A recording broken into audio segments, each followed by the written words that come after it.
Practical Anarchy, A Guide to Self-Determination, Dickie Dredd. Section 26, The Democratic Illusion. We are told repeatedly that democracy is the crowning jewel of civilization, that the ballot box is the weapon of the people, the mechanism that keeps rulers honest. Every few years we queue at polling stations, mark a paper and watch results pour in like a sporting event. The story goes, this is freedom in action. But scratch the surface and you see the cracks. Voting rarely changes the underlying structure of power. Parliamentary democracy is built to manage dissent, not abolish domination. Parties offer competing brands, but all operate within the same framework: the state, capitalism, global markets. You might vote red, blue, green or yellow, but the rules of the game, private property, wage labour, the authority of the state remain intact. Colin Ward once quipped that democracy is the periodic opportunity to choose your bosses, a system that makes domination look like choice. Take the UK as an example. Since 1979, governments have swung from Conservative to Labour and back again. Yet neoliberal reforms, privatisation, deregulation, austerity have marched on with little pause. Margaret Thatcher set the template in the 1980s, embedding privatisation and free market dogma so deeply that every government since has operated in her shadow. Her years in office also birthed the yuppie culture of greed and individualism, while she ruthlessly crushed anyone who resisted, from miners to printers to travellers. Tony Blair promised to break with Thatcherism, but delivered wars abroad and market fundamentalism at home. David Cameron claimed to modernise the Tories, but deepened the same austerity cuts. Boris Johnson blustered through scandal while pushing Brexit, then left chaos in his wake. Keir Starmer positions himself as a responsible alternative, but promises continuity more than rupture, keeping the same economic consensus intact. The name's changed, the system doesn't. The recent Post Office Horizon scandal in the UK makes the democratic illusion painfully clear. Hundreds of sub-postmasters were falsely accused of theft and fraud because of a faulty IT system, many losing their livelihoods, reputations, even their freedom. For years, the state and corporate leadership denied responsibility, dragging victims through courts while politicians looked the other way. Only after decades of campaigning did the truth emerge, yet those in power escaped real punishment. It shows how democracy protects institutions first and people last, how accountability within the system is more theatre than justice. The illusion runs deeper.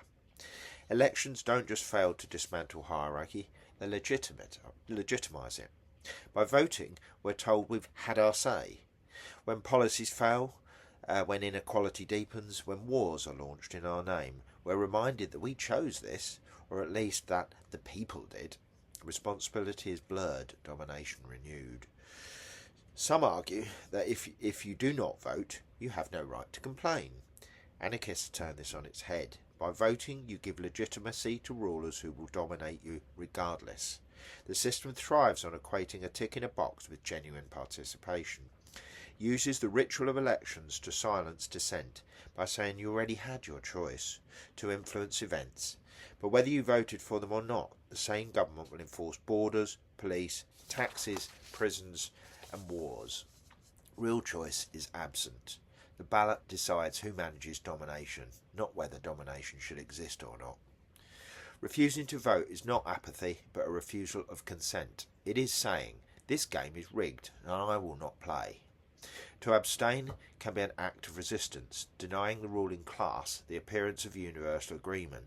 Far from forfeiting a voice, non-voters open the possibility of different voices, those of assemblies, occupations, co-ops, and streets where people speak and act for themselves. Change does not come from a ballot box delivered every few years. It comes from the struggles and solidarities that shape power directly. To insist that non-voters lose their say is to confuse permission with freedom. Real voice comes when people stop waiting to be invited and begin to act as if they were already free. And the structures behind Parliament remain untouched. Lobbyists, donors, media conglomerates, these are the unelected powers who shape what policies are even thinkable. When a party tries to step outside their orbit, the punishment comes quick. Markets panic, newspapers howl, MPs defect. Democracy is tolerated only when it doesn't threaten the deeper architecture of power. Anarchists aren't alone in spotting the trick. Noam Chomsky has long described elections as manufacturing consent, a process where debate is kept within narrow limits and the public is nudged into choosing between acceptable options. The boundaries of discussion are policed not by soldiers but by editors, think tanks and party whips. Nor is this just a UK problem. In the US, billions are spent on presidential campaigns, yet policy shifts little whether Republicans or Democrats hold office. Wall Street still rules, wars still rage, surveillance expands under red or blue banners alike. The system itself is structurally unfair. That the Electoral College means a handful of swing states effectively decide the presidency, while millions of votes elsewhere carry far less weight. Candidates must chase donors as much as voters. The vast expense of campaigning ensures that money, not ideas, often determines who can even run. Democracy here is not a level playing field. It is tilted towards the wealthy and entrenched interests from the outset.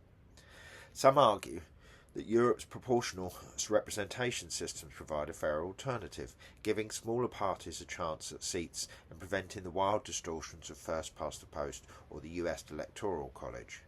And in a narrow sense this is true. Votes are distributed more evenly, coalitions are the norm, and parliaments may look more diverse. Yet the deeper problem remains.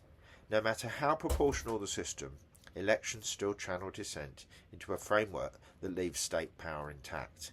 Whether you vote for a major party or a small one, the fundamentals, property, wage labour, borders, hierarchy, war, remain untouched.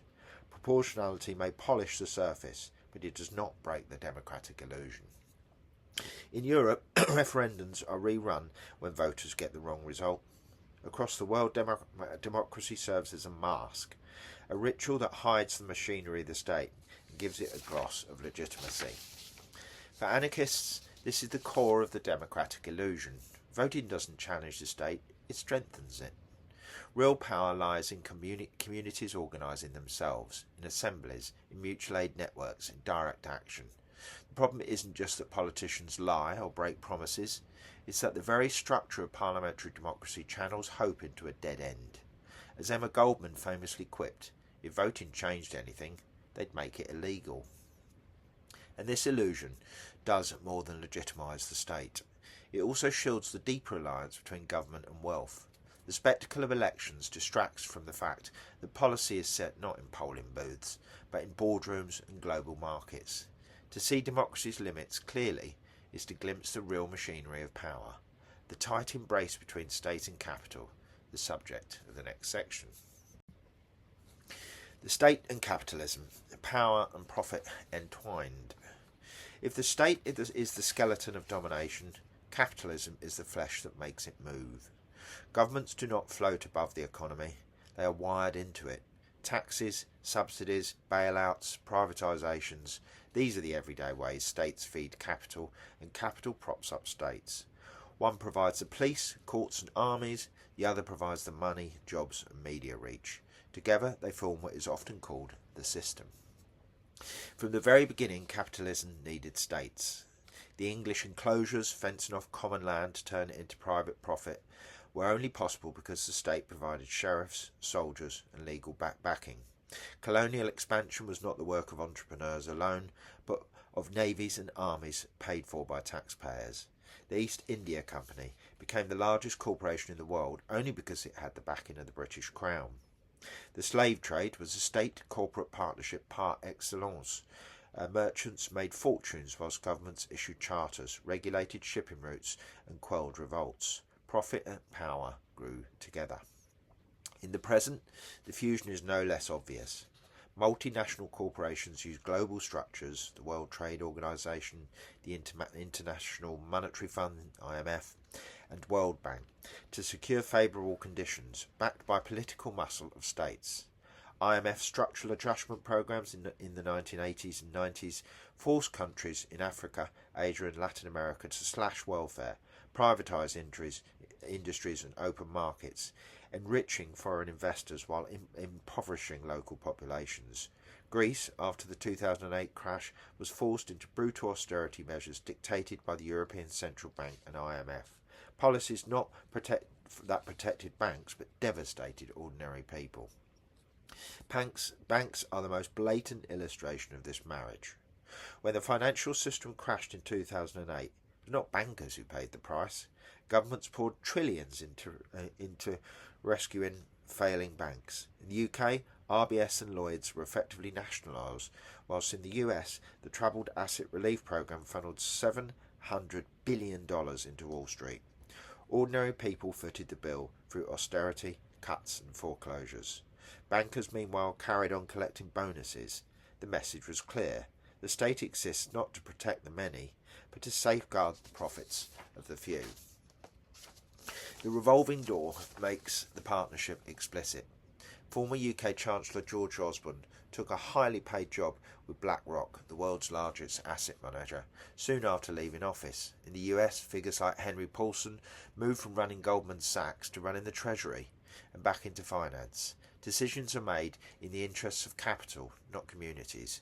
Every year at Davos, political leaders meet while billionaires and bankers and CEOs out of sight of people they claim to represent to cut deals that shape global policy.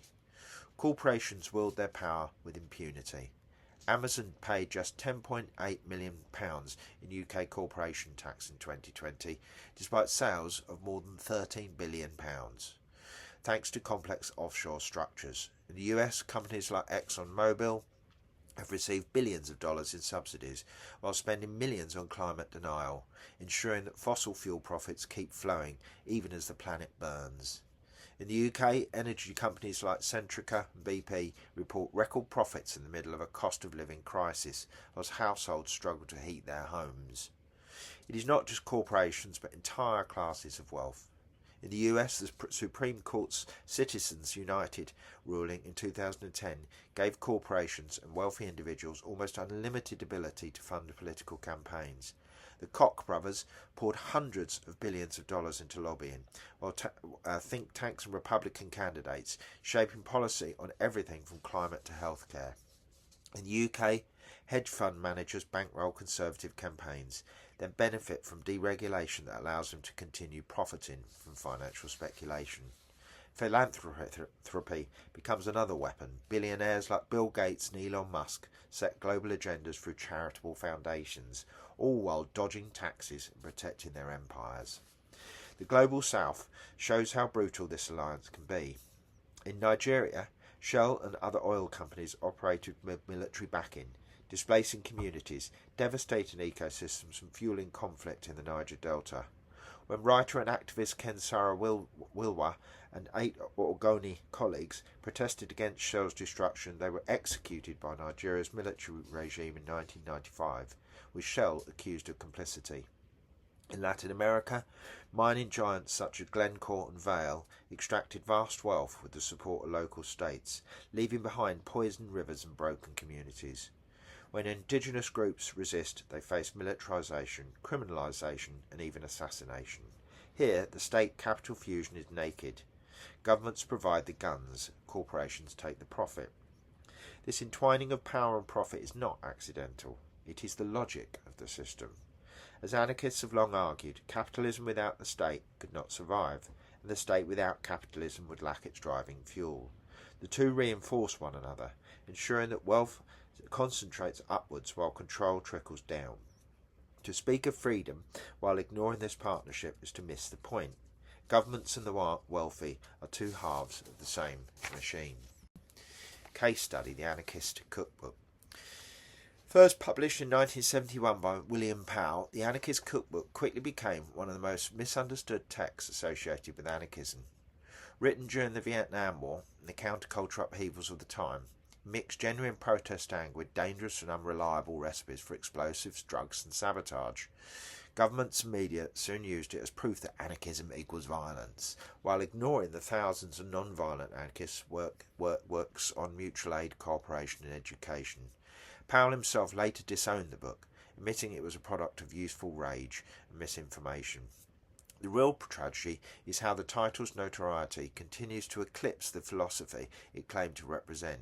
In reality, anarchist writers like Kropotkin to Ward have always argued that liberation requires building, not blowing up, creating networks of care, not destruction. The Anarchist Cookbook thus stands as a cautionary tale. When anger is detached from ethics and community, it feeds the state's narrative rather than undermining it.